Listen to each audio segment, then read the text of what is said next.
കാലത്ത് മനുഷ്യന്മാരുടെ കഷ്ടതയും ഇതൊന്നും അറിയാത്ത കാലത്ത് ഞാൻ വിചാരിച്ചിരുന്നൊരു ഇതുണ്ടായിരുന്നു.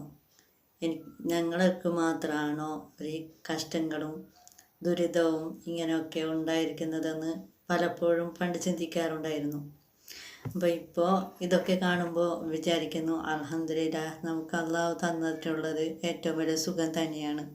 ഒരു കഷ്ടതയും പടച്ചോൻ തന്നിട്ടില്ല എന്ന് വിചാരിക്കുന്നു. പല ആൾക്കാരുടെയും വീഡിയോസും പല ആൾക്കാരുടെ അനുഭവങ്ങളും അവസ്ഥകളൊക്കെ കാണുമ്പോൾക്ക് വല്ലാത്തൊരു സങ്കടം തോന്നുന്നുണ്ട്.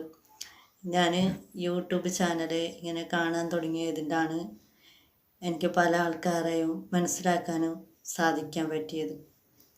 അതിനുവേണ്ടി അള്ളാഹുവിന് ഒരുപാട് നന്ദിയുണ്ട്.